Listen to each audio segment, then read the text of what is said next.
Hello everyone, I welcome you all to Divya career. So students, आज हम लोग start करेंगे IEFS module A unit 3 which is economic planning in India. तो channel को जरूर से सब्सक्राइब करके बेल आइकन प्रेस कर दीजिए to get the timely notification of all the uploaded videos.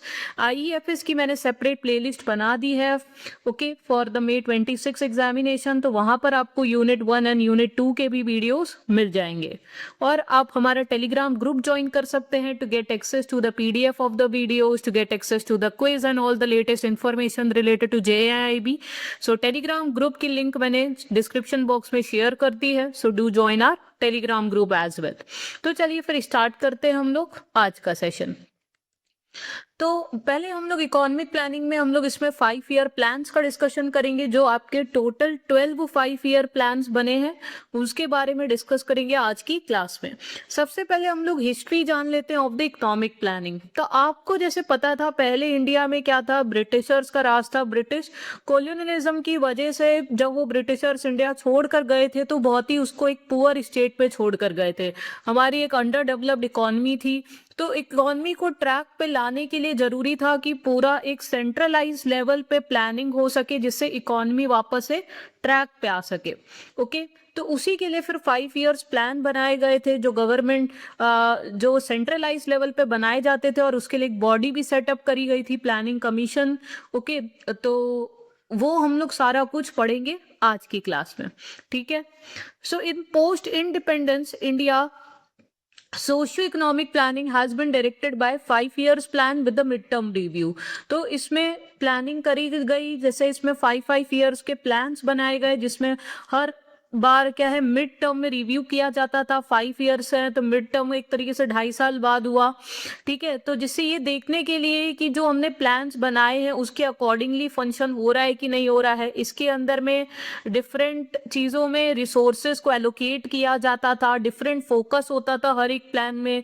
कभी एग्रीकल्चर डेवलपमेंट के ऊपर ज़्यादा फोकस रहता था, किसी प्लान के अंदर इंडस्ट्रियल डेवलपमेंट पे ज़्यादा फोकस रहता था।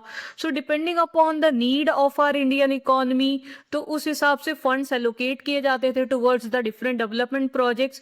तो उसका क्या था, मिड टर्म पे रिव्यू किया जाता था, ठीक है। In the unusual years of wars and other such crises, India opted for the yearly plans, also known as plan holiday as a departure for 5 year plan.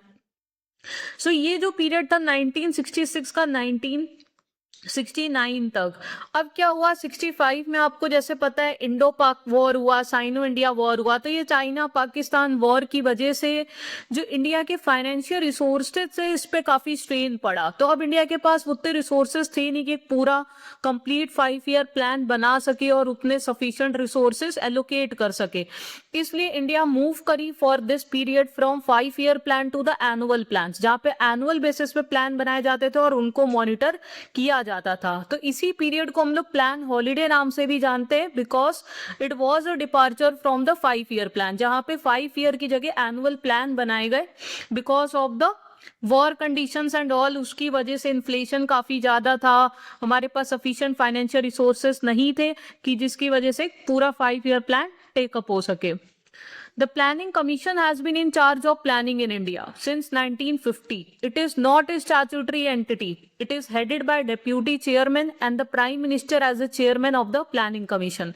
Planning Commission body setup करी गई थी। ये ना तो statutory entity है, ना ही constitutional entity है, ना ही ये सेटअप हुई है through an act of parliament, और ना ही इसका वर्णन आपको कॉन्स्टिट्यूशन में मिलेगा। Okay, so it is not a statutory entity. तो ये मेनली इंचार्ज थी for doing all this planning purpose जो भी था। और इसका चेयरमैन कौन होता है, इस पे आपका डायरेक्ट क्वेश्चन पहले पूछा जा चुका है। So prime minister of India act as a chairman of this planning commission. Planning Commission plans are approved for the implementation by the National Development Council, which is chaired by Prime Minister. अब जो Planning Commission plans बनाएगी उसको approve कौन करेगा, उसके लिए council set किया गया था, that was National Development Council, which was again chaired by Prime Minister. Okay, तो ये हमारी हिस्ट्री थी इकोनॉमिक प्लानिंग, जिसके मेन पर्पसेस थे कि इकोनॉमी को ग्रो कर सके, ओके, प्रोडक्शन बूस्ट कर सके, जीडीपी इंप्रूव कर सके, पॉवर्टी को रिड्यूस कर सके और एम्प्लॉयमेंट जनरेशन अपॉर्चुनिटीज डेवलप कर सके, सोशल जस्टिस ला सके, और खासकर इंडिया क्या एक सेल्फ रिलायंट इकोनॉमी बन सके और अपना डिपेंडेंस फॉरेन इंपोर्ट्स पे कम कर सके, हमारी इकोनॉमी मॉडर्नाइज हो सके। तो ये सारे कुछ ऑब्जेक्टिव्स थे of the economic planning. But फिर 2015 में क्या हुआ, this planning commission was replaced by NITI Aayog. ये ऐसा क्यों किया गया, नीति आयोग क्यों लाया गया और प्लानिंग कमीशन को क्यों रिप्लेस किया गया? क्योंकि ये देखा गया कि अब जो हमें जरूरत है वो एक सेंट्रलाइज्ड प्लानिंग की नहीं जरूरत है। प्लानिंग कमीशन एक सेंट्रलाइज्ड प्लान करता था और फंड्स एलोकेट करता था, बट इंडिया के अलग अलग स्टेट्स की अलग अलग रिक्वायरमेंट होती है, ठीक है, कोई बहुत ही बैकवर्ड है, कोई डेवलप्ड है, ठीक है। तो इसमें एक नीति आयोग के अंदर एक मेन टर्म आता है दैट इज कोऑपरेटिव फेडरलिज्म, जिसका मेन फोकस किया गया नीति आयोग में, जहां पर there was an involvement of states also in the planning. Okay, तो प्लानिंग कमीशन के अंदर जो प्लान्स बन रहे थे it was fully centralised level top down approach, जहां पे there was no involvement of states in making the plans. But NITI Aayog के अंदर there was active involvement of the states, there is a governing council set up in the Niti Aayog, which includes Prime Minister as well as the governors, chief ministers of states also. So states का भी इसमें active involvement था नीति आयोग में, and it was not responsible for the fund allocation. Planning commission था, ये allocate करता था फंड्स को, बट नीति आयोग के पास फंड एलोकेशन की पावर नहीं थी। This is now done by the finance ministry only. ये मेनली एक एडवाइजरी थिंक टैंक बॉडी जैसे सेटअप किया गया, जो कि स्ट्रेटेजिक एडवाइस प्रोवाइड करता है, टेक्निकल असिस्टेंस प्रोवाइड करता है। सो 2015 में इसको रिप्लेस कर दिया गया था विद नीति आयोग। ओके, तो चलिए अब हम लोग डिस्कस करते हैं एक एक प्लान के बारे में। सो पहला है आपका फर्स्ट प्लान, जो फर्स्ट 5 ईयर प्लान था उसका पीरियड था 1951 से 1956। मेन ऑब्जेक्टिव्स जो आपके फर्स्ट ईयर प्लान के थे that was a rehabilitation of refugees जो अब आए थे इंडिया में इधर उधर से, उनको रिहैबिलिटेशन प्रोवाइड करना, quick agricultural growth to attain the food self sufficiency, inflation management, prioritisation of irrigation and power projects. अगर इसमें एक समराइज वे में बात करी जाए, फर्स्ट 5 ईयर प्लान का जो मेन फोकस था that was on agriculture growth, ठीक है, एग्रीकल्चर ग्रोथ पे ज्यादा मेन फोकस था आपका फर्स्ट 5 ईयर प्लान का। अब आप हर प्लान का देखोगे, एक आपका एक्चुअल ग्रोथ रेट रहेगा और एक इनका टारगेटेड ग्रोथ रेट रहेगा। जो टारगेटेड ग्रोथ रेट से आप देखोगे किसी किसी प्लान में एक्चुअल ग्रोथ रेट ज्यादा एक्सीड कर गया, मतलब वो प्लान काफी सक्सेसफुल रहा, और किसी किसी में वो टारगेटेड ग्रोथ रेट नहीं अटेन हो पाया, तो वो प्लान उतना सक्सेसफुल नहीं रहा। अगर हम लोग फर्स्ट 5 ईयर प्लान की बात करेंगे, इसमें जो टारगेटेड ग्रोथ रेट था दैट वाज 2.1%, बट इसने जो एक्चुअल में अटेन किया दैट वाज 3.6%। सो टारगेट से ज्यादा अटेन किया, तो ये मतलब सक्सेसफुल प्लान था। Government was given the active role in the economic area. 5 IITs were established as a premier technological institutes. So main point जो आपको फर्स्ट 5 ईयर प्लान के याद रखने की, इसमें मेन फोकस था ऑन द एग्रीकल्चरल ग्रोथ। इसने जो एक्चुअल ग्रोथ रेट थी 3.6%, सो इट मतलब it has exceeded it's targeted growth rate. और 5 IITs आपके फर्स्ट 5 ईयर प्लान में सेट किए गए थे, जिसमें it includes IIT which was established in Kharagpur जो फर्स्ट IIT था, देन बॉम्बे, मद्रास, कानपुर एंड दिल्ली। तो ये 5 IITs आपके फर्स्ट 5 ईयर प्लान के अंदर में एस्टैब्लिश हुए थे।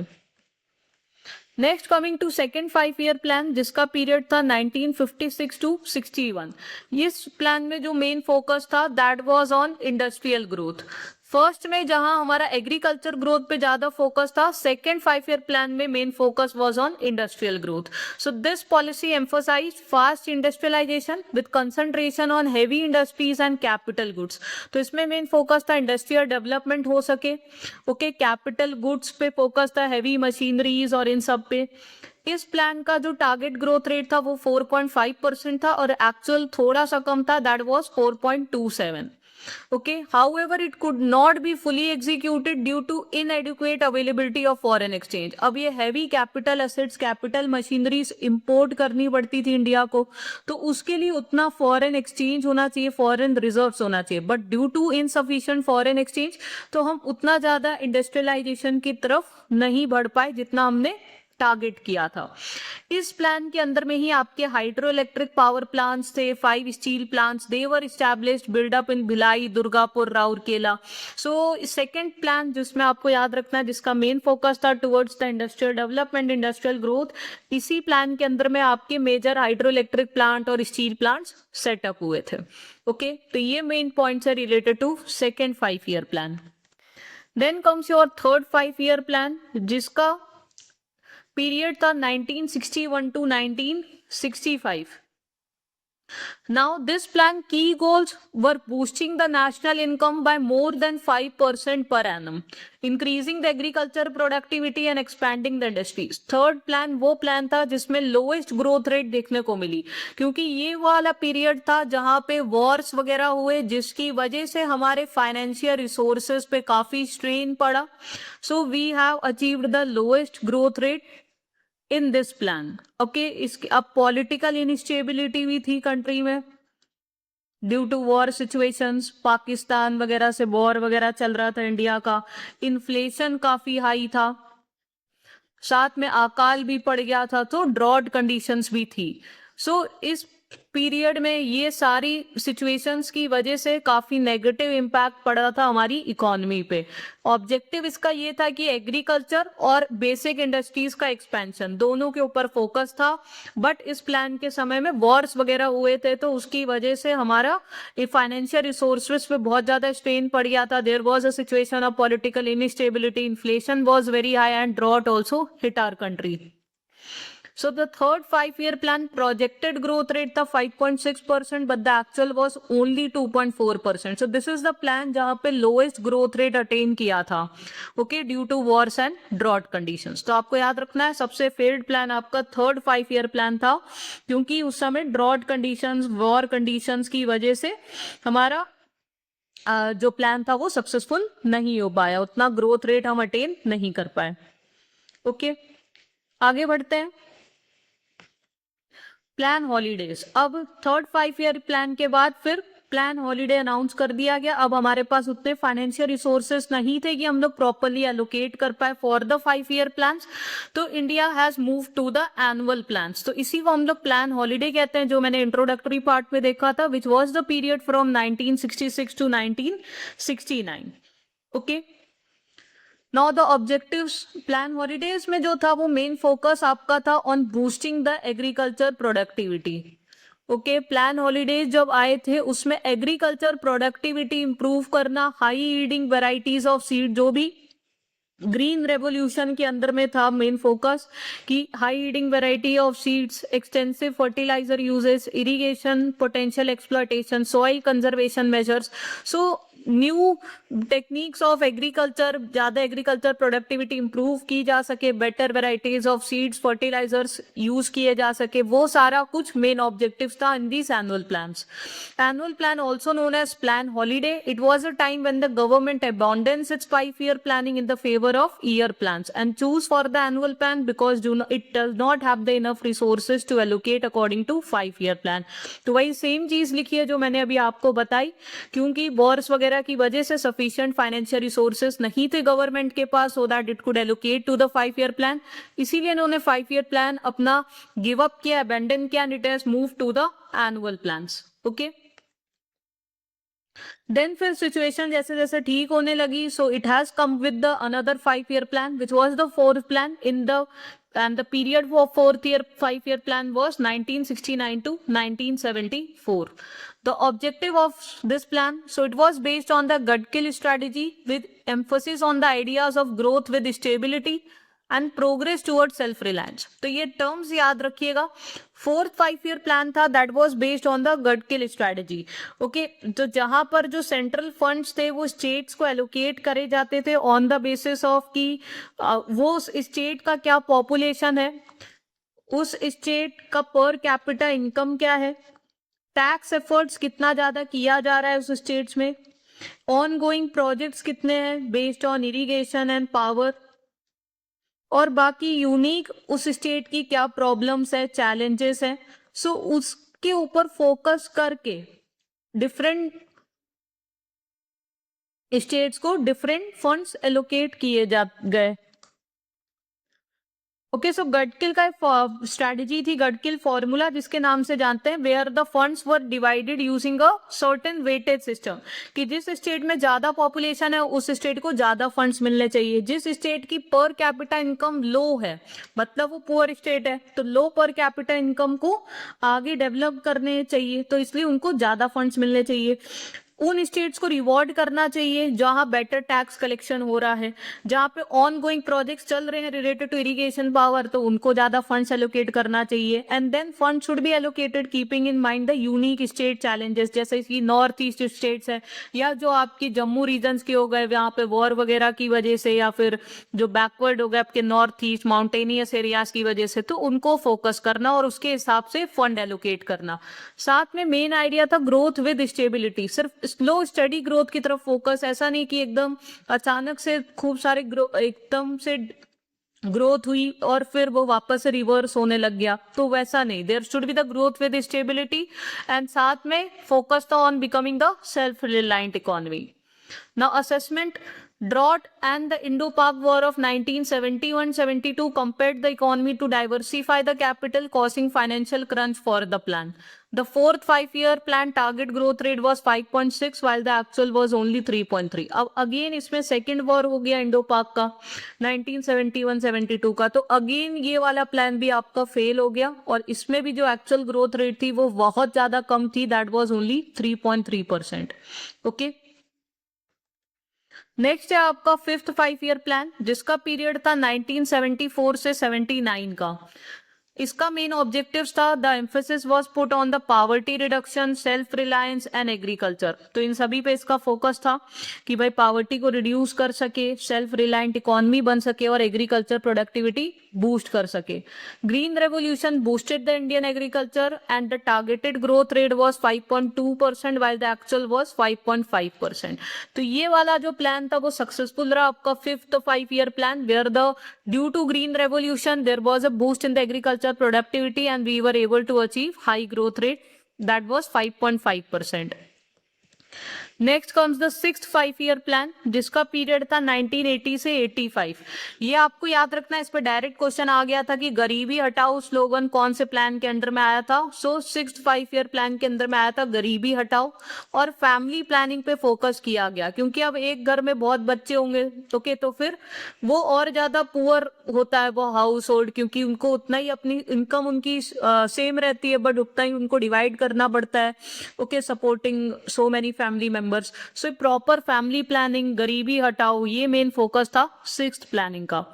The plan began with the target group strategy and the implementation of various national level program. So targeted group strategy मतलब जो इकोनॉमिकली वीकर सेक्शंस के लोग हैं ओके, वो टारगेटेड ग्रुप, उस पे फोकस करके कई सारी स्कीम्स डेवलप करी गई like integrated rural development programme okay, जिससे जो रूरल पुअर लोग हैं उनको एम्प्लॉयमेंट अपॉर्चुनिटीज मिल सके, national rural employment programme, then there was a training of rural youth for self employment, TRYSEM programme, तो ये सब इसके डेवलपमेंट, रूरल पुअर को पॉवर्टी से बाहर निकालने के लिए वेज एम्प्लॉयमेंट प्रोग्राम्स, ये सारे स्कीम्स इस प्लान के अंदर में इंट्रोड्यूस हुई। Most objectives were met with 5.5%, तो इसमें भी ग्रोथ रेट आपका 5.5% रहा। Next comes the seventh 5-year plan. The period was 1985 to 90. Seventh 5-year plan के objectives थे to improve the growth in the areas, boosting the economic productivity, increasing the food grains, creating the jobs through social justice. तो ये सारे ही main focus थे, productivity improve करना, agriculture पे again focus था, देन सोशल जस्टिस पे focus था, इक्विटी पे फोकस था, creating the jobs. Jawahar Rozgar Yojana आपको याद रखना है सेवेंथ प्लान के अंडर में इंट्रोड्यूस हुई थी okay, which was again the wage employment programme, creating the wage employment for the rural impoverished people. Targeted growth rate था 5% एंड एक्चुअल इसमें सेवेंथ 5-year प्लान अगेन आपको याद रखना सक्सेसफुल प्लान था, जहां एक्चुअल ग्रोथ रेट था 6%। फिर India again move towards the annual plans in the year 1989 to 1991, क्योंकि क्या हुआ अब ये 19 जो पीरियड था इस समय इंडिया ने क्या हो गया था, बीओपी क्राइसिस आ गए थे, balance of payment crisis of 1991 आपने सुना होगा। ओके, जिसकी वजह से आपका current account deficit, trade deficit हो गया था। एंड जो इंडिया के पास फॉरेक्स रिजर्व्स थे सिर्फ इतने ही थे, सो that it could support only the next 2 weeks of the imports. तो इस समय इंडिया ने काफी क्या था, IMF वगैरह से लोन लिया था अपना गोल्ड प्लेज करके। एंड इसके बाद उसने अपना काफी सारे इकोनॉमिक रिफॉर्म्स इंट्रोड्यूस करे थे, LPG रिफॉर्म्स वगैरह आए थे, और उसके बाद फिर आपको क्या 8th प्लान आ पाया था। सो BOP क्राइसिस की वजह से अगेन 5 ईयर प्लान ना आके एनुअल प्लान्स आ गए थे। So 8th plan could not took up due to fast changing political environment at the centre. Centre पे भी पॉलिटिकल इनस्टेबिलिटी थी, there was a change in the government also, and साथ में BOP क्राइसिस था।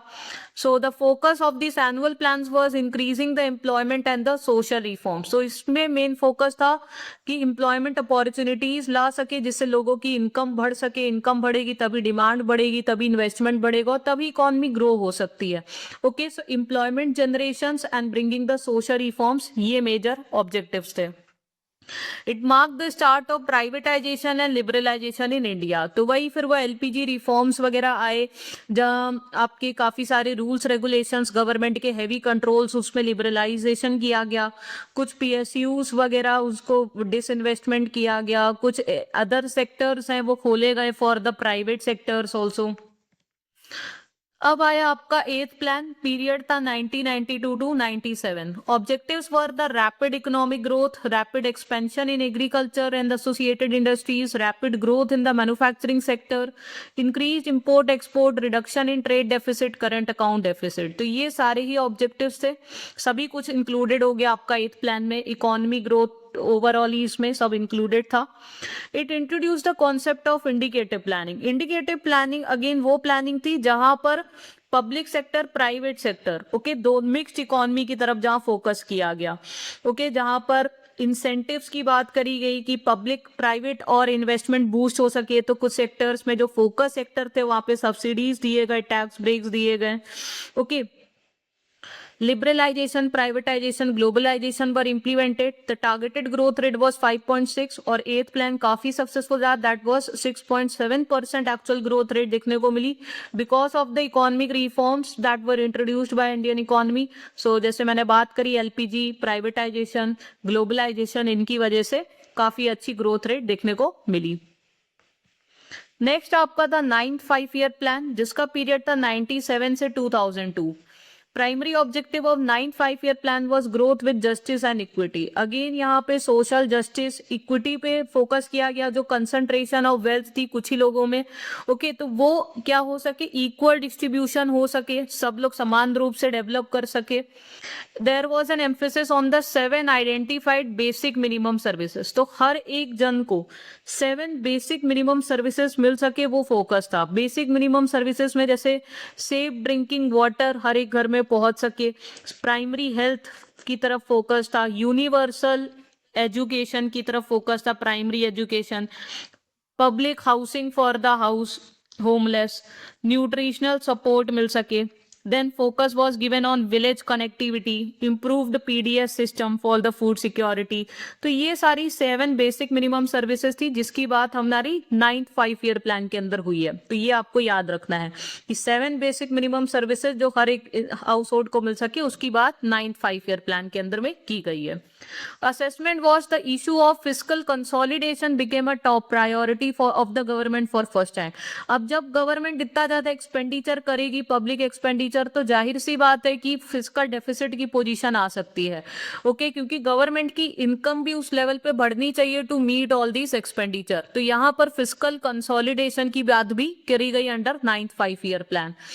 और साथ में बट यहाँ पे क्या था, इकोनॉमी में ओवरऑल स्लो डाउन देखने को मिला, क्योंकि इस समय south east Asian financial crisis हो गई थी। The targeted growth rate was 7.1% और एक्चुअल ग्रोथ रेट इसमें कुछ कम था, विच वाज 6.8%।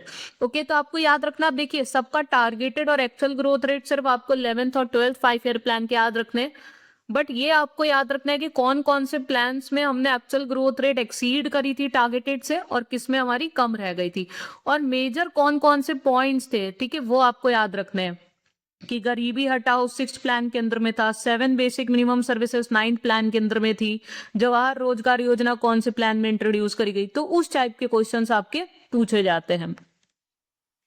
नेक्स्ट है आपका 10th 5 ईयर प्लान, जिसका पीरियड था 2002 से 2007. Top priorities were to achieve strong growth rates, reduce the poverty rate by 5%, provide gainful high quality employment, eliminate gender inequalities in the literacy and wage rates by 50% by 2007. तो इसमें main focus था कि सब equitable development हो सके, gender inequalities reduce हो सके, खासकर वेजेस में, एजुकेशन में, क्योंकि ज़्यादातर आप देखोगे तो इनइक्वालिटी देखने को मिलती थी in the ways rates and all, तो वो बाय 50% रिड्यूस हो सके, पावर्टी रेट्स बाय 5% रिड्यूस हो सके, ये सब मेन ऑब्जेक्टिव्स थे. एक्चुअल ग्रोथ रेट था 7.7%, बट इसमें टारगेटेड था 8.1. तो एक्चुअल क्या था जो अचीव किया वो हमने अगेन कम किया था in comparison to what we have set for the plan. Next was 11th 5 year plan. The period was 2007 to 12. Main objectives were to achieve quicker and more inclusive growth, कि भाई quick growth हो but सबको साथ में लेकर हो, ऐसा नहीं हो कि कोई पीछे छूट जाए. ओके, सो इंक्लूसिव ग्रोथ की तरफ फोकस था. Planning commission express the worry about meeting the growth as a result of FRBM act. It achieved 7.5% GDP growth, less than the targeted 9%. Sir FRBM act था 2002 में आया था, जो मेनली हमारे target set करता है कि कितना फिस्कल डेफिसिट रिड्यूस होना चाहिए हर साल, साथ में रेवेन्यू डेफिसिट है वो एलिमिनेट होना चाहिए.